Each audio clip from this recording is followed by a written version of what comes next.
Once again very good morning everyone. आज हम लोग टेंस पढ़ने जा रहे हैं। टेंस जो कि इंग्लिश के लिए बहुत ही इंपॉर्टेंट होते हैं और अगर हम इंग्लिश बोलना चाहते हैं किसी के भी सामने तो उस सबसे पहले उसके लिए हमें इंग्लिश में टेंस आना अति आवश्यक है। टेंस के बारे में अगर हम डिस्कस करें तो टेंस जो होते हैं हमारे काल होते हैं, काल यानी होता है समय।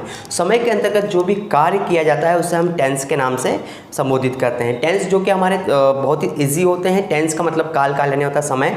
टेंस हमारे तीन प्रकार के होते हैं। टेंस हमारे तीन प्रकार के होते हैं। प्रेजेंट होता है, पास्ट होता है, फ्यूचर होता है। इट मीन्स वर्तमान काल होता है, भूतकाल होता है और भविष्य काल होता है। अगर हमें टेंसेस आते हैं तो टेंस के माध्यम से हम किसी प्रकार के भी सेंटेंसेस बना सकते हैं कि हम कौन से काल में बात कर रहे हैं, वर्तमान में बात कर रहे हैं या भूतकाल में बात कर रहे हैं या भविष्य में बात कर रहे हैं। देखिए आज हम लोग पढ़ने जा रहे हैं टेंस। आप टेंस पे डिस्कस करने जा रहे हैं, ध्यान दीजिए। And tenses are the backbone of English language and we must be have the idea about it. हमें इसके बारे में आइडिया होना चाहिए। देखिए टेंस यानी होता है काल, काल यानी होता है समय।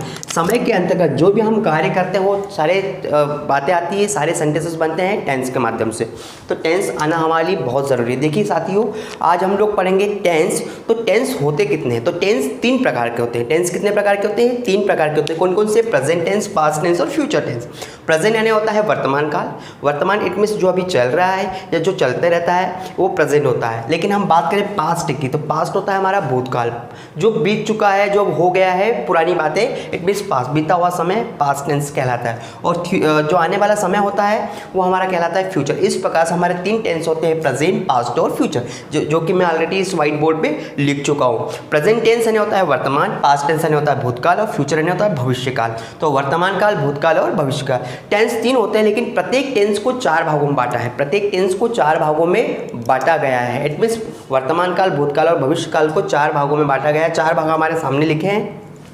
पहला भाग आता है हमारा इंडेफिनिट टेंस, ये जिसे सिंपल टेंस के नाम से भी हम लोग जानते हैं। इंडेफिनिट टेंस यानी जब एक सामान्य सी बात कही जाए या सामान्य सी बोलचाल में हम जब जो शब्द यूज़ करते हैं वो सिंपल टेंस या इंडेफिनिट टेंस के नाम से शो होता है। देखिए यहाँ पे तीन टेंस होते हैं। प्रेजेंट इंडेफिनिट टेंस, इसमें हम जब पहला टेंस बनाते हैं तो आता है हमारा सबसे पहले प्रेजेंट इंडेफिनिट टेंस। इंडेफिनिट में ही दूसरा टेंस बनता है पास्ट इंडेफिनिट टेंस और तीसरा बनता है फ्यूचर इंडेफिनिट टेंस। साथियों यह टेंस जो होते हैं तीन प्रकार के, प्रत्येक को चार भागों में बांटा गया है। तो देखिए प्रेजेंट इंडेफिनिट पहला बनेगा, पहला टेंस बनता है प्रेजेंट इंडेफिनिट टेंस, ये एक अलग टेंस है। उसके बाद हम पढ़ते हैं past indefinite tense. Past indefinite tense हमारा होता है भूतकाल और फ्यूचर इंडेफिनिट टेंस होता है हमारा भविष्य काल। इट मीन्स हमारा तीनों tense present indefinite tense, past indefinite tense और फ्यूचर इंडेफिनिट टेंस, ये तीनों टेंस इस इंडेफिनिट टेंस में बनेंगे।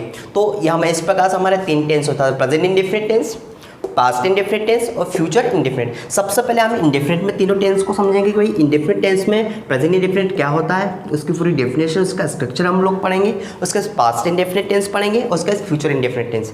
ये हमारा तीन टेंस होता है। इसके बाद हम बात करते हैं कंटिन्यूस टेंस। कंटिन्यूस टेंस में होता है सतत या लगातार, जो काम सतत चलते रहता है। जैसे पंखा चल रहा है, मैं आपको पढ़ा रहा हूँ, आप मुझे देख रहे हैं, मैं सेंटेंसेस बना रहा हूँ, तो ये कंटिन्यूस टेंस के अंतर्गत आता है। तो इसमें आप सबसे पहले बनता है प्रेजेंट कंटिन्यू।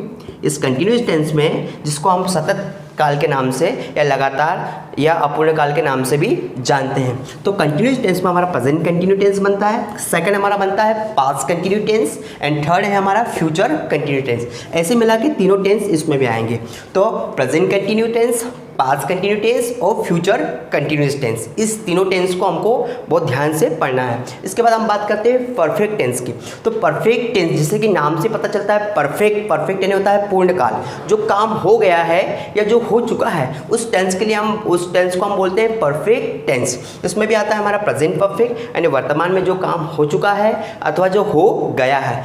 पास्ट परफेक्ट यानी पास्ट में जो काम हो चुका था अथवा जो हो गया था। और फ्यूचर परफेक्ट टेंस यानी भविष्य में कोई कार्य हो चुका होगा या हो गया होगा, तो उसके लिए हम लगाते हैं फ्यूचर परफेक्ट टेंस। तो तीनों टेंस आते हैं present perfect, second past perfect, third is future perfect tense. ऐसे मिला के हमारे तीन टेंस यहाँ पर भी होते हैं।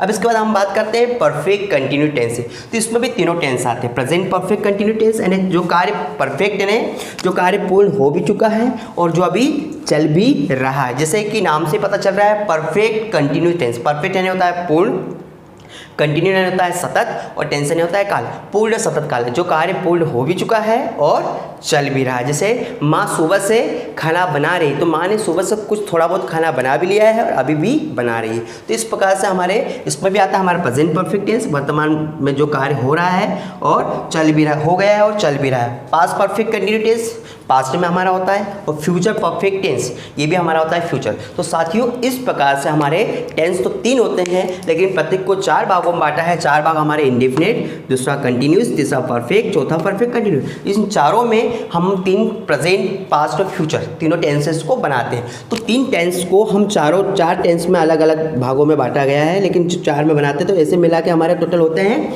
12 टेंस। अगर ये 12 टेंसेस यानी 3 6 3 9 और 3 12 ऐसे मिला के अगर हमें 12 टेंस अगर आ जाते हैं अच्छे से, तो आप यकीन करें इंग्लिश का लगभग 50% यानी 50% नॉलेज हमको इंग्लिश का आ जाता है। Tenses are the backbone of the English language and we must be have the idea about the tenses. अगर हम इंग्लिश अच्छे फ्लुएंसी के साथ बोलना चाहते हैं तो हमारा ग्रामेटिकल बेस और हमारे जो कि टेंसेस आना अति आवश्यक है, और टेंसेस के बेस पे ही हम किसी प्रकार के भी सेंटेंसेस बना सकते हैं। 12 टेंसेस होते हैं साथियों। अगर दिन भर में एक दिन में अगर आप 1 टेंस या 2 टेंस भी अच्छे से पढ़ते हैं तो लगभग 6 या 7 दिनों में आपको अच्छे से पूरे टेंसेस आ जाएंगे। और टेंसेस के साथ साथ आप लोगों को इनके स्ट्रक्चर भी आना चाहिए, जो कि इस वीडियो में के माध्यम से आपको इसके स्ट्रक्चर के साथ इसके सेंटेंस को मिलेंगे और आपको सीखने को मिलेंगे। ये वीडियो कैसा आपको लगा बताइएगा। Thank you so much.